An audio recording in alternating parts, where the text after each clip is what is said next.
YouTube boxing. If you're in the fitness space, many of you may have heard of it.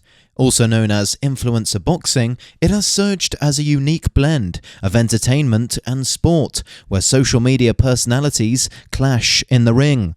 Born from online rivalries, these events draw huge audiences, leveraging the influencer's fame and drama to create spectacles that rival traditional boxing. The matches are less about technical skill and more about personality, physicality, and the storylines behind each belt. Because of the nature of influencer boxing, on top of the fact that boxing itself is already a highly competitive sport, PED usage is of course going to be rife. Just think about it. These YouTubers and TikTokers talk absolute bollocks over the internet at each other months before their fight. If you were to lose any competition after spending months hyping yourself up and publicly belittling your opponent, you're going to look like a right tosser. And because boxing is a fighting sport, meaning that if you're the loser, you most likely took a beating, the risk to one's own reputation and ego in influencer boxing is extremely high.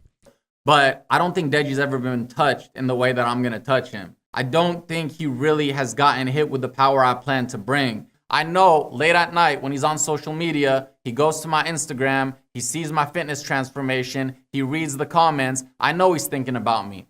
But I don't think Deji's ever been touched in the way that I'm going to touch him. I don't think he really has gotten hit with the power I plan to bring. This is ripe ground for PED usage. Not only is the pressure huge, but the environment is also perfect. Most of these influencers are millionaires, so if they want, they have the resources to access the top stuff that will most likely go right under the radar in most drug tests.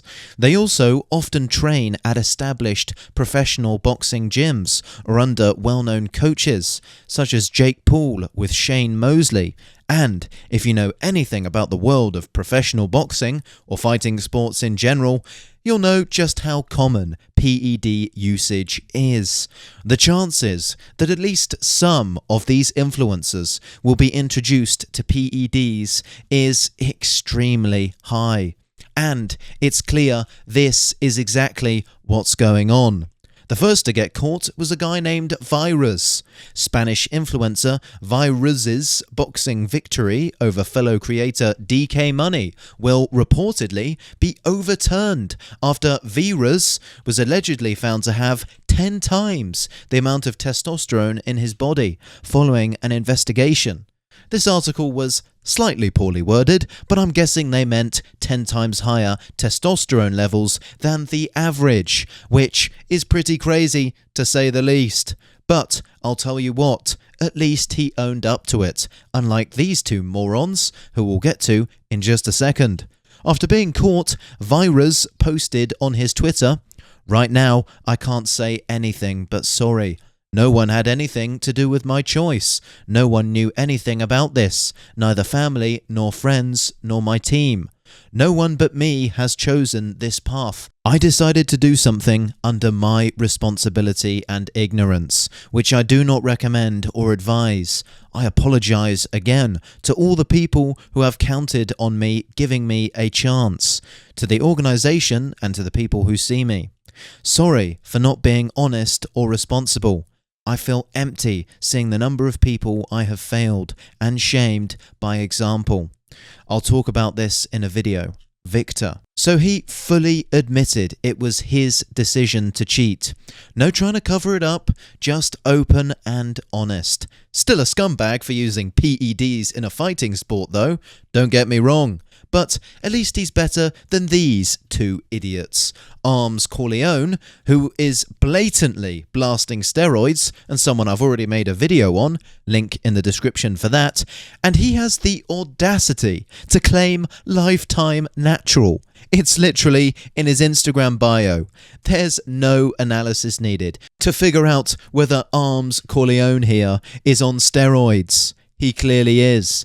It is absolutely impossible to pack on as much muscle and strength as he has, maintain it, while sitting comfortably year-round at a sub 10% body fat percentage, and also trained boxing for as long as he has.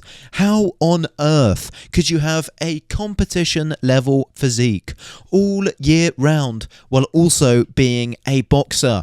Your hormones would tank, you would lose a lot of muscle.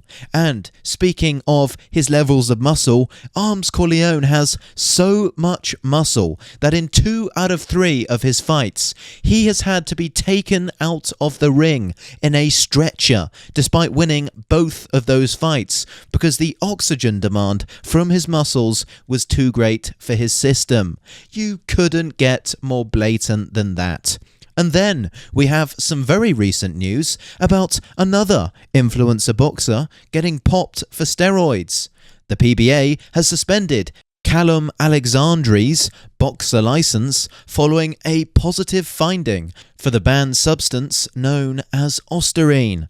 Mr. Izzard identified the supplement he knowingly ingested, but was unaware that Osterine is a banned substance. Terms of suspension to be determined. Now, I can already tell that the last half of that tweet is total rubbish. It sounds exactly like the typical excuse athletes use when they get caught using PEDs.